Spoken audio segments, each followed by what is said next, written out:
Wait till the end, because the moment she stepped through those golden doors, every mocking laugh froze midair.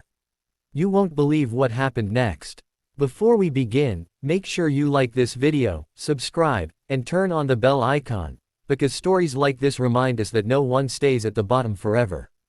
It all began inside the marble halls of the Golden Pearl Hotel, a place where only the rich dined, the powerful mingled, and the staff moved like invisible shadows.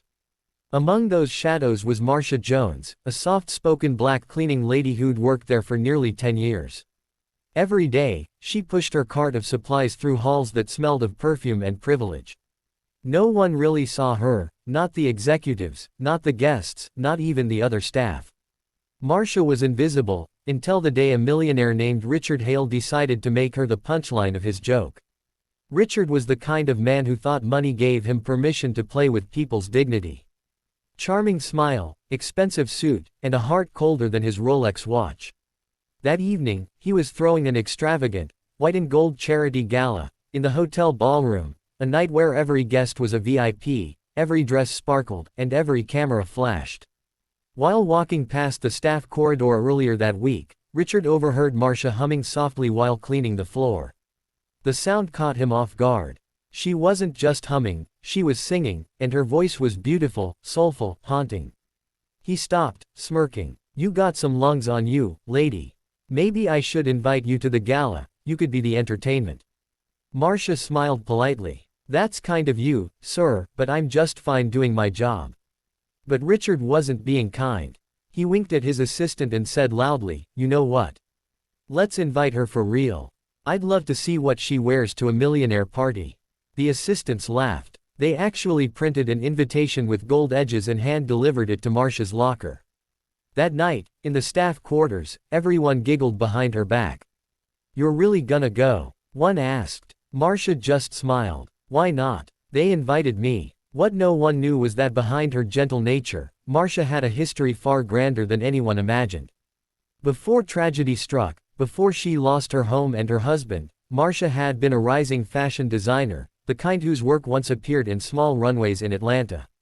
But when her husband died in a car accident and medical bills swallowed everything, she took whatever job she could to survive.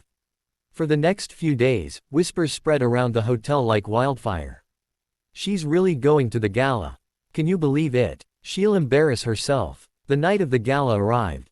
The chandeliers shimmered, the band played soft jazz, and the millionaires mingled with glasses of champagne. Richard stood in his tailored tuxedo, laughing with his friends. "Any minute now," he said smugly. "Our VIP guest should be here. Let's see if she shows up wearing a mop and bucket." Then, the ballroom doors opened.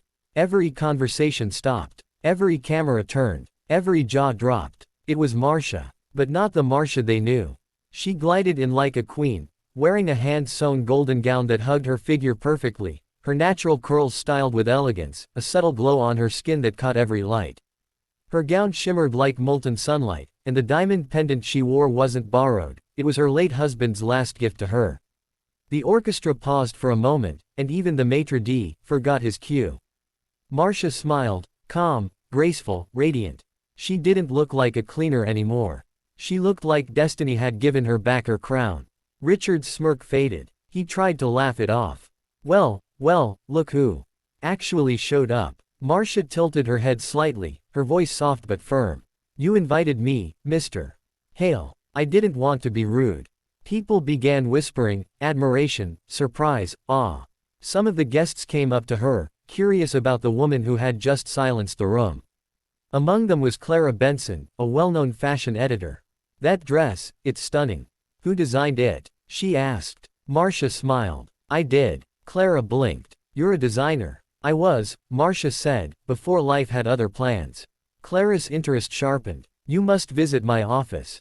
I know talent when I see it." From that moment, everything changed. Richard stood in the corner, feeling his pride crumble.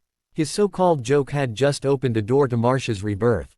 People began to crowd around her, not as a cleaner, but as an artist, a woman of elegance, a survivor.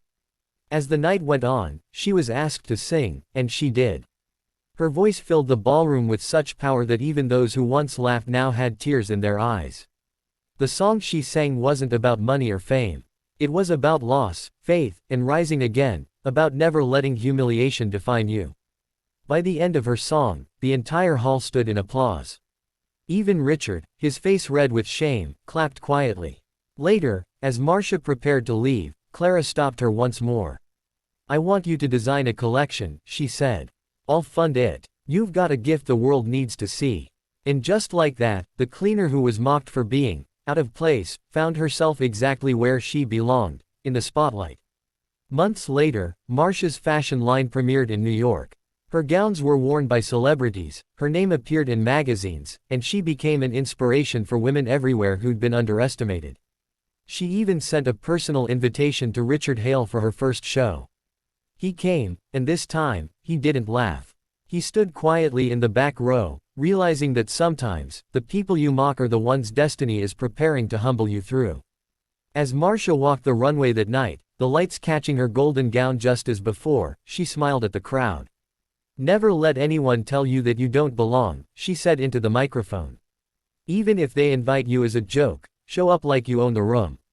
The audience erupted in applause. And that, my friends, is why you should never judge anyone by their job or their uniform. Because behind every humble soul might be a king or queen in disguise, just waiting for one chance to shine. If this story moved you, drop a like, subscribe, and share it, because someone out there might need to hear this today. And remember, true elegance isn't about money. It's about dignity, courage, and never forgetting who you are.